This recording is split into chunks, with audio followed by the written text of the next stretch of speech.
ഇപ്രാവശ്യത്തെ big boss season 7 contestant ശൈത്യ സന്തോഷിന്റെ അമ്മയാണ് ഞാൻ. എന്റെ മോൾ ഇപ്രാവശ്യവും നോമിനേഷന് വന്നിട്ടുണ്ട്. ഡേഞ്ചറസ് സോണിലാണ്. നിങ്ങളുടെ എല്ലാം വോട്ടുണ്ടെങ്കിലേ അവൾക്ക് മുന്നോട്ട് പോകാൻ പറ്റത്തുള്ളൂ. ഇവരെ ഞാൻ എവിടെയോ എന്റെ തോന്നലാവാം, എന്നാലും അതല്ലല്ലോ, എവിടെയോ വെച്ച കണ്ട പരിചയമുണ്ട്. 5th പൊസിഷൻ പോകുന്നത് ഷീന ചേച്ചി ആൻഡ് ശൈത്യ. നോക്കിക്കോ, ഇന്നിവിടെ ചിലതൊക്കെ നടക്കും.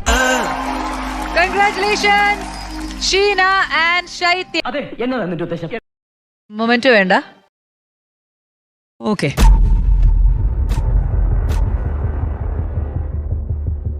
ഞങ്ങള് വഴക്കാം. തന്നെ മൂച്ചേട്ടെ ഒന്ന് പറഞ്ഞ രണ്ടാമത്തെ തുണി പൊക്കി കാണിക്കും. ഞാൻ ഒരു ആർട്ടിസ്റ്റ് എന്ന നിലയിൽ നമുക്കൊരു വേദി കിട്ടുമ്പോൾ അതിൻ്റെതായ ഒരു റെസ്പെക്റ്റ് വേണം. അത്ര പെട്ടെന്ന് മനസ്സിലാക്കിയെടുക്കാനുള്ള ബുദ്ധി അതിനുണ്ടോടാ. നമ്മൾക്ക് എല്ലാവരോടും പറയാനുള്ള ഒരേ കാര്യമുള്ളൂ, ചാൻസ്, ടൈം, മൊമെന്റ്, എന്താ പറയാ, ഇത് എല്ലാവർക്കും കിട്ടുന്ന ഒരു ഇതല്ല.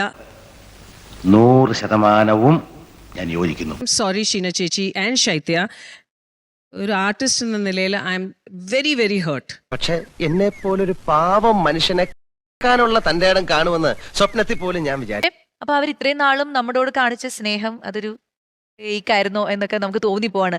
വിശ്വസിക്കരുതടാ, ലോകത്ത് ഒരു പെണ്ണിനും വിശ്വസിക്കരുത്. വിശ്വസിച്ചാൽ അവളുമാരെ നമ്മളെ ചതിക്കും, അത് ഉറപ്പാ. ഇങ്ങനെ നമ്മൾ എല്ലാവരും ഒറ്റയടിക്ക് വിട്ടിട്ട് അവര് ക്വിറ്റ് ചെയ്ത് അല്ലെങ്കിൽ ഈ വേദി വിട്ട് ഇങ്ങനെ പോവാന്ന് പറയുന്ന ഒരു ഷോക്കിംഗ് കാര്യമാണ്. ഹലോ സർ, ആദ്യമായിട്ട് വന്നിട്ട് നമ്മുടെ വേദിയിൽ ഇങ്ങനെ സോ സോറി, വെരി വെരി എല്ലാവരും അതിന്, ബിക്കോസ് അത് ഭയങ്കര വലിയ ഡിസ്റെസ്പെക്റ്റ് ആണ് സാറിന്റെ ഇതില്. സബ്സ്ക്രൈബ് ചെയ്യാമോ?